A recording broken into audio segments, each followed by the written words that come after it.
बिस्मिल्लाहिर्रहमानिर्रहीम, अस्सलाम वालेकुम। अली सलमान जी टीवी के तमाम नाजरीन को जी स्पोर्ट्स में खुश आमदीद कहता है, जहाँ पीर से लेकर जुमेरात तक रोजाना रात 11:05 पर हम इस महफिल को सजाते हैं आपके लिए और बात करते हैं उस दिन खेले जाने वाले मैचेस के बारे में या उस दिन से जुड़ी स्पोर्ट्स की खबरों के बारे में। और जैसे कि आपके इल्म है कि पाकिस्तान और इंग्लैंड के दरमियान T20 सीरीज़ का आगाज़ हुआ चाहता है। पाकिस्तान क्रिकेट बोर्ड इस हवाले से अपनी तैयारियां भी कर रहा है कि वर्ल्ड कप से पहले पाकिस्तान के स्क्वाड को ऐलान किया जा सके और कौन वो हतमी 15 खिलाड़ी होंगे कि जो वर्ल्ड कप में शिरकत करेंगे। इस हवाले से कयास आराइयों का सिलसिला भी जारी है और टीम में जो है वो यकीनी तौर पे वो 3 जो खिलाड़ी हैं कौन होंगे वो है कि जिनको जो है वर्ल्ड कप का टिकट नहीं मिल सकेगा, इसको भी डिस्कस करेंगे। साथ साथ इमाद वसीम ने प्रेस कॉन्फ्रेंस की है और पाकिस्तान क्रिकेट बोर्ड ने पाकिस्तान के जो फॉर्मर चेयरमैन है खालिद महमूद साहब, उनके एक बयान पे जो है वो एक अपना तरदीदी बयान भी जारी किया है। इन तमाम मौज़ूआत पर गुफ्तगू करेंगे और आज हमारे शो में एक ऐसी ज़बरदस्त शख्सियत मौजूद होंगे कि जिनका स्पोर्ट्स जर्नलिज्म के वाले से बड़ा गहरा ताल्लुक है हम सब के लिए, कि जो उन्होंने जो है उनके बाद अपने कैरियर का आगाज़ किया, एक उस्ताद एक तालीक की हैसियत रखते हैं। कौन है वो, उनसे आपका तारुफ भी करवाएंगे।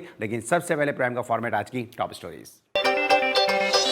पाक इंग्लैंड T20 सीरीज का पहला टाकरा बुध को हेडिंग्ले में खेला जाएगा। हेड कोच गैरी क्रिस्टन की निगरानी में पाकिस्तान क्रिकेट टीम की भरपूर प्रैक्टिस।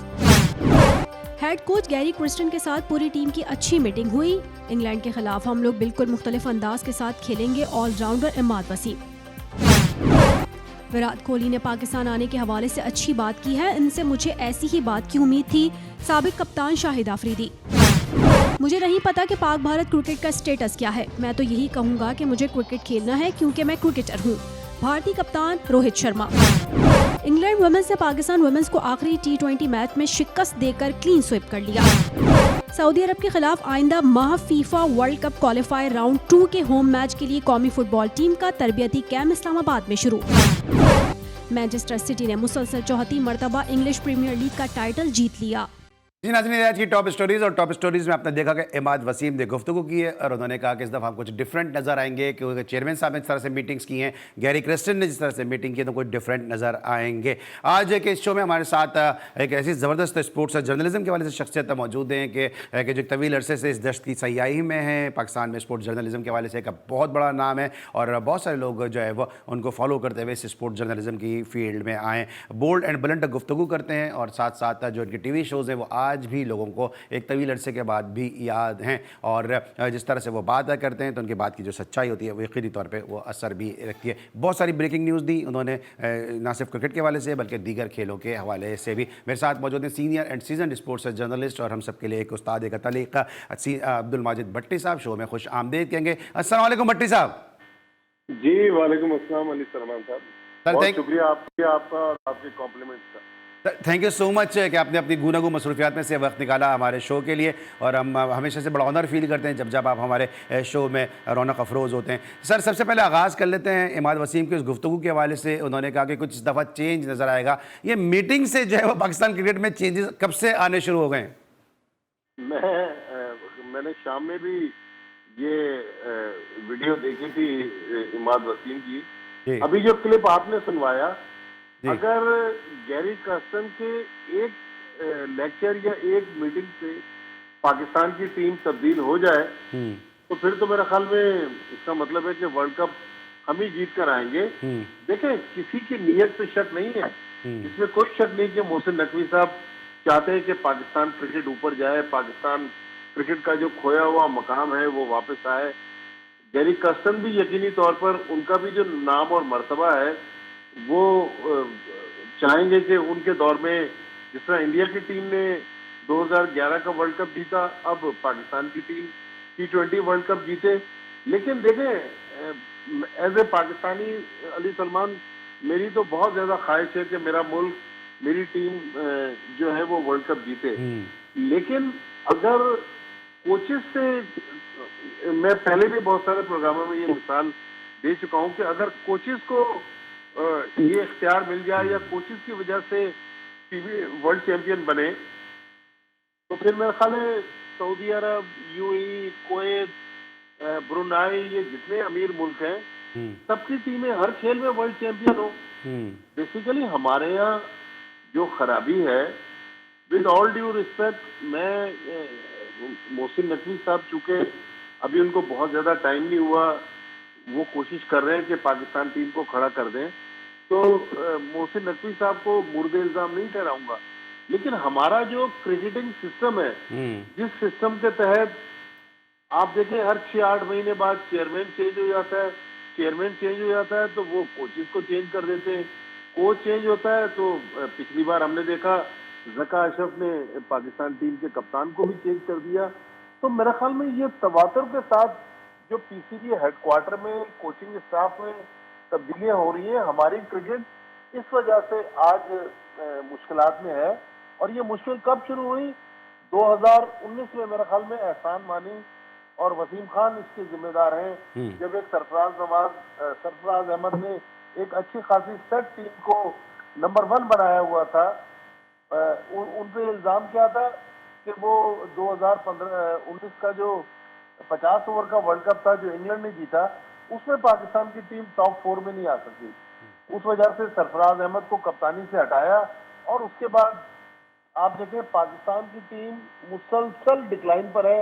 आज हम आयरलैंड की जब सीरीज खत्म हो रही थी तो हम आईसीसी T20 रैंकिंग में 7वें नंबर पे खड़े हुए थे और जो 11वें नंबर की टीम थी आयरलैंड, उसने हमें पहले मैच में हरा दिया। न्यूजीलैंड की जो कमजोर टीम आई उसने हमें होम ग्राउंड पर 2 मैचों में हरा दिया। पिछले साल चेन्नई में वर्ल्ड कप में हमें अफगानिस्तान ने हरा दिया। उससे पहले अफगानिस्तान ने हिस्ट्री क्रिएट की, पाकिस्तान के खिलाफ शारजा में पहली बार हिस्ट्री में T20 सीरीज जीत ली। तो बेसिकली हमारी क्रिकेट जो है वो जो मुसलसल जो चेंजेस तब्दीलियां हो रही हैं, उसकी वजह से हमारी क्रिकेट जो है वो मुश्किलात में है। मेरे ख्याल में इस सिस्टम को जब तक हम टाइम नहीं देंगे, चाहे गैरी कर्स्टन आ जाए, चाहे जैसन गैलेस्पी आ जाए, चाहे हम कोई मेंटल परफॉर्मेंस कोच ले आए, हम फील्डिंग कोच चेंज कर दें, हमें अपने सिस्टम को टाइम देना पड़ेगा। इन कोचेस को 2-2, 3-3 साल जब तक नहीं देंगे ये टीम खड़ी नहीं हो सकती। बिल्कुल सही। अच्छा सर, आपको लगता है कि हम जो बजाय से कि हम टीम को सही करें, हम जो सपोर्टिंग स्टाफ है, जो कोचिंग स्टाफ है, उसमें हम भरमार भी किए जा रहे हैं लोगों की, उसमें हम बड़े नाम भी लेकर आने की कोशिश कर रहे हैं और जितने प्लेयर ग्राउंड के अंदर खेल रहे होते हैं ज़्यादा जो है वो मैनेजमेंट के लोग ग्राउंड के बाहर बैठे होते हैं, ड्रेसिंग रूम के अंदर बैठे होते हैं। तो हम हमारी जो डायरेक्शन है वो सही नहीं है। देखिए अली, अगर आप इंग्लैंड और ऑस्ट्रेलिया की टीमें देख लें ना, तो उनके कोचिंग स्टाफ प्लेयर से ज्यादा होते हैं, लेकिन वो जो कोचिंग स्टाफ है या जो सपोर्ट स्टाफ टीम के साथ चलता है वो डिलीवर करके देता है। किसी को नहीं पता कि ऑस्ट्रेलिया की टीम के साथ जिसने अभी वर्ल्ड कप जीता इंडिया में, उसके साथ मेरे ख्याल में कोई 17-18 का सपोर्ट स्टाफ साथ चल रहा था, लेकिन क्योंकि उनकी टीम डिलीवर कर रही है, उनके यहाँ इतना मजबूत सिस्टम है। अब आप देखें ना, हमारा कमजोर सिस्टम, आप इससे अंदाजा लगा लें कि जो बोर्ड का चेयरमैन चेंज होता है, नया चेयरमैन उसकी पॉलिसी को ही रद्द कर देता है। यहाँ भी तो कोई ऐसा सिस्टम आना चाहिए कि आज अगर मोहसिन नकवी साहब आ गए और मोहसिन नकवी साहब जो भी पॉलिसी बना रहे हैं, जिस कोच को लेकर आ रहे हैं, जिस fielding coach, batting coach, bowling coach, उसको हमें टाइम तो देना चाहिए ना।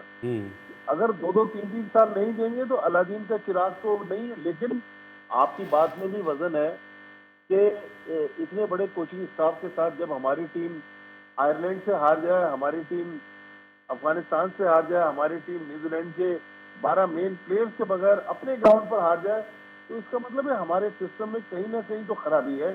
आप देखें, आपका इतना ज्यादा डोमेस्टिक क्रिकेट पे नजर है और इतना ज्यादा आप डोमेस्टिक क्रिकेट को फॉलो करते हैं, मुझे ये बताएं कि ये प्रेसिडेंट कप वनडे टूर्नामेंट अभी हुआ, इसमें कितने पाकिस्तान के मेन प्लेयर्स ने पार्टिसिपेट किया और कितने सिलेक्टर्स ने जाकर इन मैचेस को देखा। फॉर्चुनेटली या अनफॉर्चुनेटली हमारे 2 सिलेक्टर्स वहाब रियाज और मोहम्मद यूसुफ पाकिस्तान टीम के साथ हैं। पिछले दिनों अब्दुल रज्जाक अमेरिका के दौरे पर थे, असद शफीक उनको पाकिस्तान विमेंस टीम के साथ सिलेक्टर लगा दिया गया। तो मतलब right man for the right job जब तक नहीं होगा। अब ये जो टीम सिलेक्ट हुई है, अब देखें ना, हमने अननेसेसरी एक सस्पेंस क्रिएट किया हुआ है कि 15 प्लेयर अनाउंस नहीं कर रहे। मैं आपको 15 बता देता हूँ जो आज तक आईसीसी को सबमिट हुए। हो सकता है कि 24 या 25 जो लास्ट डेट है उसमें चेंज आए, लेकिन जो 15 प्लेयर हैं उसमें इरफान खान नियाजी का नाम नहीं है, उसमें हसन अली का नाम नहीं है, उसमें सलमान अली आगा का नाम नहीं है। अब हम सस्पेंस क्रिएट कर रहे हैं कि जी हमारे पास क्योंकि फिटनेस के इश्यूज हैं। हाँ, हमें ये फिटनेस के इशू देखना है कि हारिस रऊफ की फिटनेस पोजीशन क्या है। लेकिन एक जो बुरी खबर वो भी मैं आपसे शेयर करता जाऊं कि जो बुध को मैच होना है हेडिंग्ले लीड्स में, 70% तो मैच ऑफिस वहाँ बारिश बता रहा है। अब अल्लाह बेहतर जानता है कि बारिश होती है या नहीं होती, लेकिन अभी तक तो इम्कान यही है कि वो मैच बारिश से मुतासर हो सकता है। बिल्कुल बारिश से मुतासर हो सकता है और उसके अगले दिन ही पाकिस्तान को टीम भी अनाउंस कर दी। इस तरह भट्टी साहब ने कहा कि 15 खिलाड़ी, जो भट्टी साहब ने बता दिए कि 3 खिलाड़ी एक्सक्लूड होंगे तो बाकी 15 वही रह गए कि जो टीम के साथ हैं। और उम्मीद भी की जा रही है कि यही 3 खिलाड़ी जो हैं वो एक्सक्लूड भी होंगे पाकिस्तान के वर्ल्ड कप के स्क्वाड के हवाले से। भट्टी साहब के साथ गुफ्तगू का सिलसिला जारी रहेगा। ब्रेक लेंगे, वापस आएंगे, मजीद गुफ्तगू करेंगे पाकिस्तान क्रिकेट से जुड़े दीगर मामला के हवाले से। मिलते एक छोटे से ब्रेक के बाद।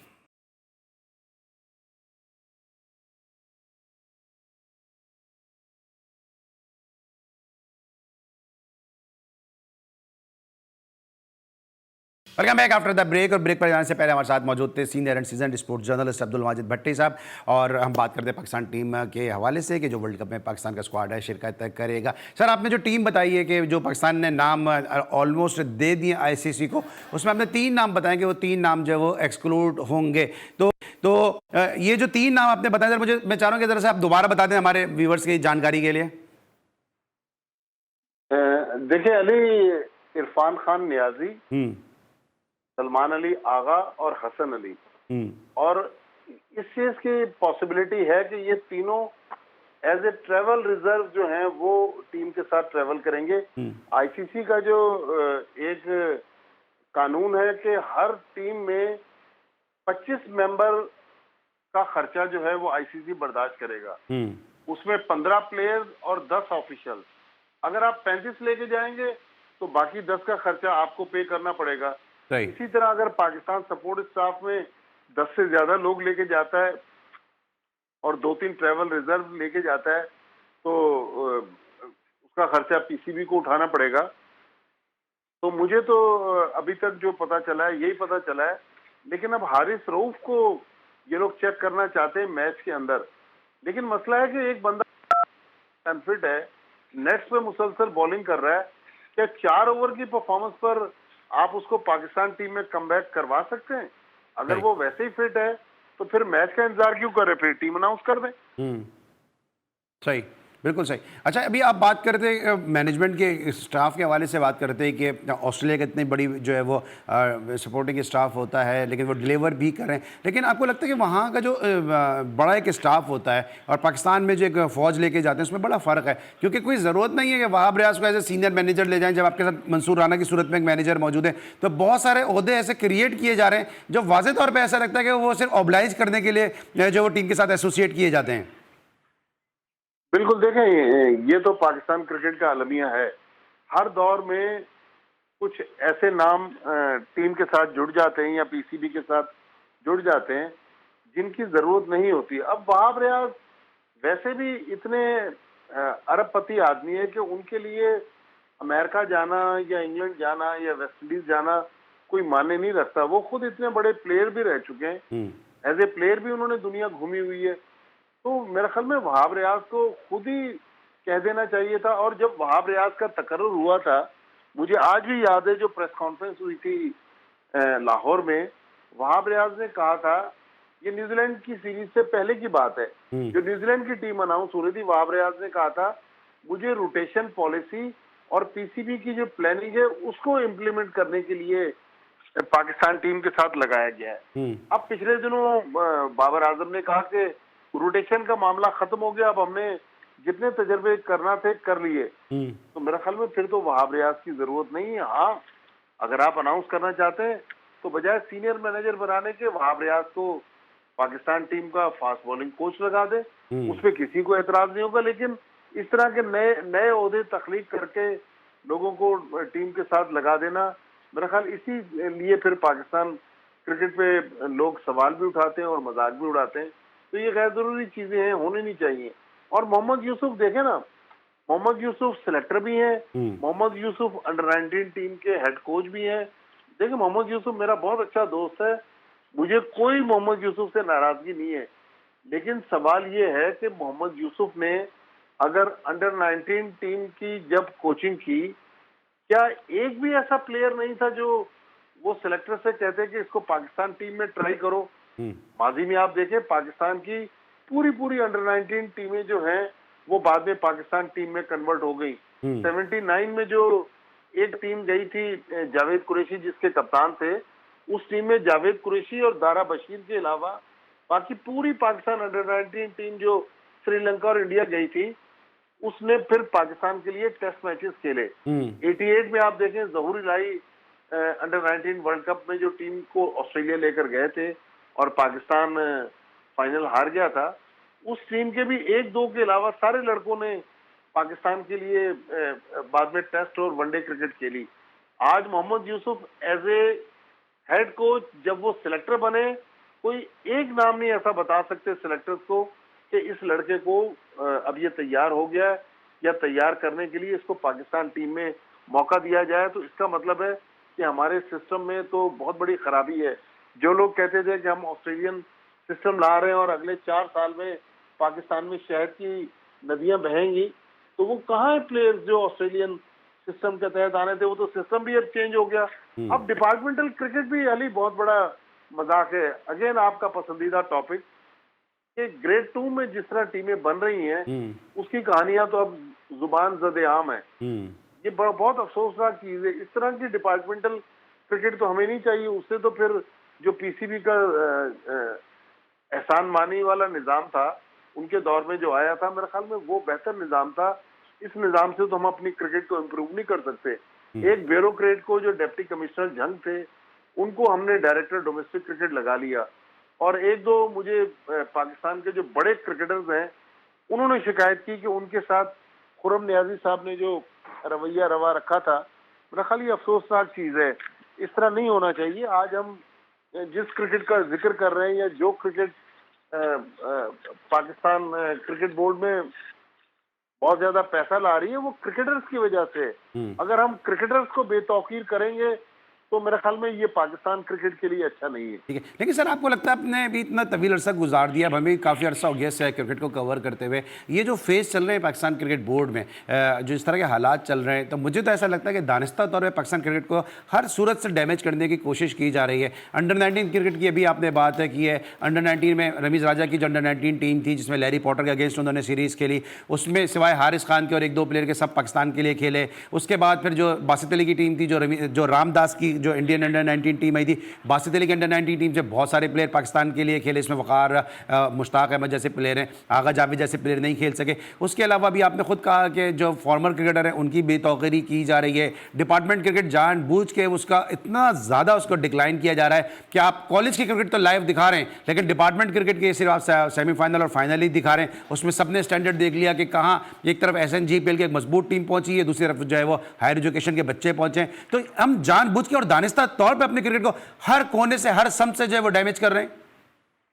देखें, जो आप जिस हायर एजुकेशन कमीशन का जिक्र कर रहे हैं, उसमें जो सबसे अफसोसनाक पहलू था कि 390 प्लस करके गनी ग्लास की टीम बाहर हो गई टूर्नामेंट से जी। तो मतलब ऐसा कोई कानून होना चाहिए था कि अगर आंधी आ गई या बारिश आ गई तो कम से कम 450 रन बनाने वाली टीम अगर फाइनल नहीं खेल रही, तो मेरे ख्याल में बिल्कुल आपने सही निशानदेही की कि अगर हम अपनी बेस को कमजोर कर रहे हैं, ठीक है, आज ये टीम अल्लाह करेगा कि जो अमेरिका और वेस्ट इंडीज जाएगी, ये टीम वर्ल्ड कप जीत के आ जाए, कौम को खुशियां दे।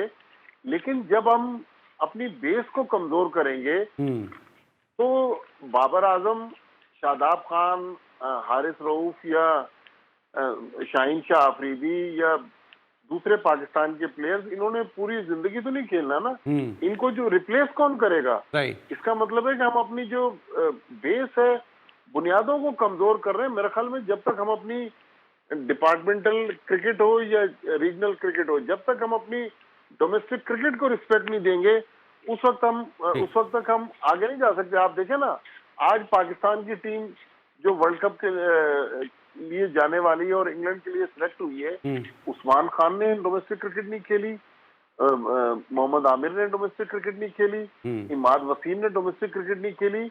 इन तीनों की सलाहियतों से हमें इनकार नहीं है, लेकिन जब आप डोमेस्टिक क्रिकेट करवा रहे हैं और लड़के वहां परफॉर्मेंस करके टीम में नहीं आ पा रहे, तो फिर लड़कों भी बददिल हो जाएंगे और कहेंगे यार हमारी मेहनत का फायदा तो है नहीं। बिल्कुल सही। किसी को रिटायरमेंट वापस दिलवाई जा रही है, किसी को दूसरे मुल्क से बुलाया जा रहा है।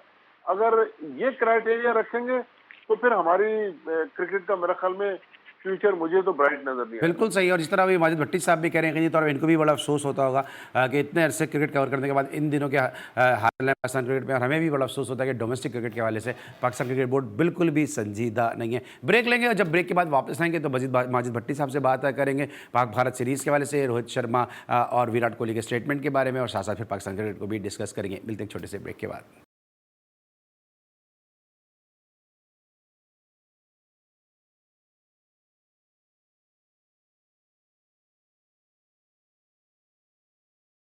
Welcome back after the break. और इससे पहले कि जरा मैं मजीद पाकिस्तान क्रिकेट के मामलात के हवाले से जाऊं, क्योंकि senior sports journalist Abdul Majid Bhatti sahab हमारे साथ मौजूद हैं। तो भट्टी साहब, अभी हम बात करते हैं बेतौकीरी की कि जो क्रिकेट बोर्ड है अपने प्लेयर्स की बेतौकीरी करता है, लेकिन हम ये देखते हैं कि जहां एक तरफ जो है वो लोग इज्जत नहीं करते, वो दूसरी तरफ जो कुछ और लोग भी हैं वो अपने सीनियर्स का बड़ा ख्याल करते हैं। कल एक तकरीब हो रही है सैयद मोहम्मद सूफी साहब के नाम, जो पाकिस्तान की स्पोर्ट्स जर्नलिज्म के हवाले से एक बड़ा नाम है, अखबार वतन से भी वाबस्ता रहे, फिर अब जो है वो पाकिस्तान के कसरुल इरशाद रोजनामे से भी वाबस्ता हैं। थोड़ा सा उसके हवाले से भी मैं चाहता हूँ कि आप अपडेट कर दें ताकि जो लोग हमें सुन रहे हैं वो भी जो है वो इस शाम में जो है वो जा सकें।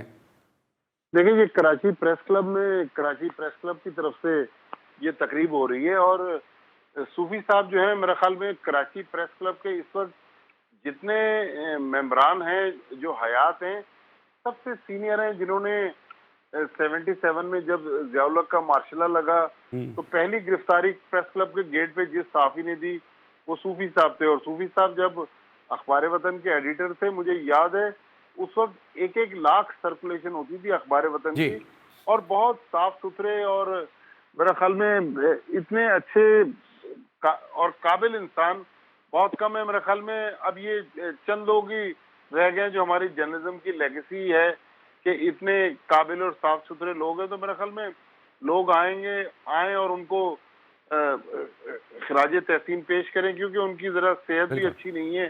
तो अच्छा है कि उनकी जिंदगी में एक ऐसा प्रोग्राम हो जाए जो वो और उनकी फैमिली उसको याद बिल्कुल बिल्कुल बिल्कुल। और हम भी अपने प्रोग्राम के तवज्जुह से कहेंगे सूफी साहब एक स्पोर्ट्स जर्नलिज्म के हवाले से एक बड़ा नाम है, और मुझे बड़ा एक एजाज़ रहा है कि उनके साहबजादे फवाद सूफी के साथ भी मेरे जब पाकिस्तान के पहले स्पोर्ट्स चैनल में मैं था तो मैंने उनके साथ काम भी किया है। तो बिल्कुल आप वहाँ जा सकते हैं, सूफी साहब को जो है वो खराज तहसीन पेश कर सकते हैं। ज़रा वापस आते हैं सर पाकिस्तान क्रिकेट के हवाले से। ये भी हम बात कर रहे थे कि पाकिस्तान क्रिकेट इस वक्त जिन खतूत पर जा रही है, अभी आपने बात की थी कि बेतौकीरी की जाती है पाकिस्तान के प्लेयर की, और जो पाकिस्तान के प्लेयर को इतना समझा नहीं आता। ये जो क्रिकेट बोर्ड के अंदर जो पैसों की बरसात है, इसको सर आप किस तरह देख रहे हैं? क्योंकि हम ये चीज़ देख रहे हैं कि अननेसेसरी जो है वो खर्चे किए जा रहे हैं। अभी कराची के अंदर एक कोचिंग कोर्स हुआ, उसमें मेरे ख्याल में कराची से बहुत हुआ 5 से 6 लोग होंगे जो कराची से जिनका ताल्लुक होगा। इसके अलावा पूरे पाकिस्तान से, स्पेशली जो है वो पंजाब से जो प्लेयर थे, KP से जो प्लेयर थे, उनको कराची लाने की क्या जरूरत थी? वो ये क्या कोर्स जो है वो लाहौर में भी हो सकता था। देखें, अगेन मोहसिन नकवी साहब जो हैं वो चूंकि नए आए हैं, हो सकता है कि ये जो माइक्रो लेवल के जो मसाइल हैं उनके नॉलेज में नहीं होंगे, लेकिन अब चूंकि मीडिया इसको हाईलाइट कर रहा है, पिछले दिनों उनका एक बयान भी आया था कि भाई अगर क्रिकेट बोर्ड के पास खजाना भरा हुआ है तो वो खजाना जो है वो इसलिए नहीं है कि बैंक में पैसे रहे, मैं पैसे क्रिकेट पे खर्च करना चाहता हूँ। तो बिल्कुल हमें भी खुशी होगी अगर वो क्रिकेट पे खर्च करें, अच्छी जगह पे खर्च करें, पाकिस्तान क्रिकेट को फायदा हो, पाकिस्तान क्रिकेट की नेकनामी हो। तो जाहिर है हम अगर गलत भी कह रहे हैं तो मोहसिन नकवी साहब का जो नाम है वो तो तारीख में लिखा जाएगा। तो उम्मीद है कि ये छोटे छोटे जो मसाइल हैं, जिनमें से एक मसला जिसकी अभी आप निशानदेही कर रहे थे, इस तरह के और भी बहुत सारे मसाइल हैं, तो इन पे देखना चाहिए। और मेरे ख्याल में डोमेस्टिक क्रिकेट की जब हम बात कर रहे थे कराची में, जिस दिन PSL के फाइनल पे मोहसिन साहब आए हुए थे, उन्होंने बताया था कि पता नहीं कितने हजार मैच हम करवाने जा रहे हैं। तो मेरे ख्याल में वो ग्रास रूट पे ठीक है, पैसा लगे, बच्चों के लिए क्रिकेट होनी चाहिए, लेकिन फर्स्ट क्लास क्रिकेट में, वनडे क्रिकेट में और T20 क्रिकेट में जब तक क्वालिटी नहीं आएगी, हमारी क्रिकेट ऊपर नहीं जा सकती। और मेन प्लेयर्स को आप पाबंद करें कि वो डोमेस्टिक क्रिकेट खेलें। अभी देखें ना, बहुत सारे सेंट्रली कॉन्ट्रैक्टेड पीसीबी के प्लेयर थे जिन्होंने प्रेसिडेंट कप में पार्टिसिपेट नहीं किया, हालांकि वो नेशनल ड्यूटी पर भी नहीं थे, ना वो कहीं काउंटी क्रिकेट खेल रहे थे। तो मतलब इससे एक नेगेटिव तासुर मिलता है जब हम अपने मेन प्लेयर्स को डोमेस्टिक क्रिकेट में नहीं देखते। तो ठीक है, अगर कोई इंजर्ड है या कहीं मसरूफ है फिर तो एक अलग चीज है, लेकिन मेरे ख्याल में सबसे मेन चीज है कि हमें अपने लड़कों को पाबंद करना पड़ेगा कि वो फर्स्ट क्लास क्रिकेट खेलें, वनडे क्रिकेट खेलें और T20 क्रिकेट खेलें। इसलिए नहीं कि उनको कम बैक करना है, इसलिए कि पाकिस्तान क्रिकेट का मकाम और मर्तबा भी बढ़े। ठीक है। अच्छा सर, मैं 2-3 क्विकली सवाल कर लेता हूं आपसे कि ये कराची के क्रिकेट के साथ जो एक खिलवाड़ हो रहा है, कि अभी हम देख रहे हैं कि जो इंटर क्लब टूर्नामेंट करा रहे हैं, हैदराबाद तक में जो टूर्नामेंट हो रहा है, इंटर क्लब टूर्नामेंट, वहां पे 2023 के रजिस्ट्रेशन जिन क्लबों की हुई है उनके साथ हो रहा है। कराची में जो टूर्नामेंट खेला जा रहा है, 2013 में जो रजिस्ट्रेशन हुई है उस रजिस्ट्रेशन के तहत ये टूर्नामेंट खेला जा रहा है। 2023 की रजिस्ट्रेशन हुई नहीं है और इंटर क्लब टूर्नामेंट पहले खेला जा रहा है। अब आपको खुद पता है कि 2013 से लेकर अब तक बहुत सारे लोग मुल्क छोड़ गए, बहुत सारे प्लेयर जो है वो किसी और कामों में लग गए। उस रजिस्ट्रेशन को लेके किस तरह से जो है वो पीसीबी इंटर क्लब टूर्नामेंट करा सकता है? बेहतर नहीं होता कि पहले रजिस्ट्रेशन करा लेते फिर इंटर क्लब टूर्नामेंट कराते? देखिए अली, ये भी वो मसला है जिसपे मुझे भी इस पे बहुत ज्यादा नॉलेज नहीं है। आप बता रहे हैं तो बिल्कुल ऐसा होगा, लेकिन पीसीबी को इन चीजों पर गौर करना पड़ेगा। और जब जुनेद जिया जैसा एक जनरल मैनेजर डोमेस्टिक क्रिकेट में मौजूद है तो उनको भी इन मामलात को देखना चाहिए। फिर नदीम उमर साहब, जिनकी इतनी सर्विसेज हैं कराची क्रिकेट के लिए और पाकिस्तान क्रिकेट में, अब वो कोयटा ग्लैडिएटर्स का लोग बार बार जिक्र करते हैं, तो ये चीजें मेरे ख्याल अगर गलत हो रही हैं तो मेरे ख्याल में अगर नदीम भाई के नॉलेज में नहीं है तभी वो इस पे नहीं बोल रहे, वरना सर नॉलेज में कैसे होंगी? बहुत ही माजरत के साथ, जब से वो कराची के चेयरमैन बने एक दफा भी तो केसीसी के ऑफिस गए नहीं है वो, तो नॉलेज में सर उनकी कैसे होंगी चीजें? नहीं तो फिर देखें, अगर उनके पास टाइम नहीं है, बल्कि वो कह भी रहे थे कि यार मुझे जबरदस्ती केसेस जो कराची रीजन है उसका प्रेसिडेंट बना दिया गया है, तो मेरे ख्याल में उनको थोड़ा सा तो टाइम निकालना पड़ेगा ताकि उनके दौर में जो अच्छे काम होंगे सभी क्रेडिट उनको जाएगा, अगर खुदा न खास्ता को गलत काम होंगे तो डिस्क्रेडिट भी उनके नाम पे। और सर इतना बड़ा नाम है नदीम उमर साहब के, या अगर उनके पास या तो टाइम निकालें वो कराची क्रिकेट के लिए, क्योंकि वो जब खुद इंटरेस्ट लेंगे तो कराची की क्रिकेट बेहतर होगी, या तो वो टाइम निकालें या फिर ओहदा छोड़ दें अगर उनके पास टाइम नहीं है, क्योंकि उनकी जो खिदमत हैं बिला वजह में वो जो है वो दूसरे लोगों की खातिर जो है वो तनकीद का निशाना बन रहे हैं, क्योंकि इतना बड़ा नाम है कि हमें भी अच्छा नहीं लगता कि उनके हवाले से इस तरह बात करना, लेकिन जब बेहतरी नहीं आएगी तो बात करनी ही पड़ेगी। अच्छा सर, ये बताएं कि अब ये जो आयरलैंड के खिलाफ पाकिस्तान ने क्रिकेट खेली, जैसे आपने भी प्रोग्राम की इब्तिदा में कहा, पहला मैच पाकिस्तान हार गया, दूसरे मैच में पाकिस्तान के कैचेस भी छूटे और इन एक्सपीरियंस होने की वजह से आयरलैंड वो मैच हार गई, नहीं तो वो सीरीज जीत सकती थी आयरलैंड। ये बाबर आजम की कैप्टनसी का एक और इम्तिहान होने जा रहा है इंग्लैंड के खिलाफ। देखें, अब इंग्लैंड के खिलाफ तो 4 मैचेस में इम्तिहान है ही है।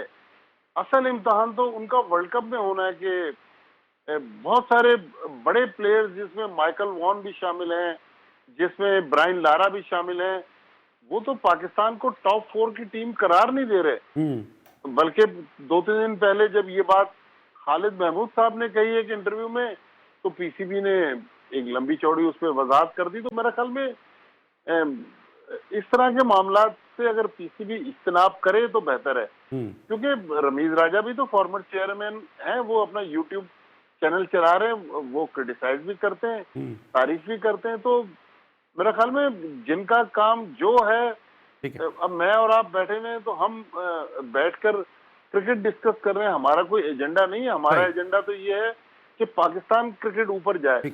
लेकिन अगर किसी फॉर्मर चेयरमैन के एक बयान पर पीसीबी इतनी लंबी चौड़ी वजाहत देगी और उस चेयरमैन को भी मुश्किल में डालेगी, तो मेरे ख्याल में ये पीसीबी के लिए अच्छा नहीं है। मेरे ख्याल में इस टाइप की कंट्रोवर्सी से जितना पीसीबी दूर रहेगा, पीसीबी का मेरा ख्याल नंबर 1 एक ही गोल होना चाहिए अली, कि पाकिस्तान की क्रिकेट जो है वो मजबूत हो और पाकिस्तान की टीम दुनिया की नंबर 1 टीम बने।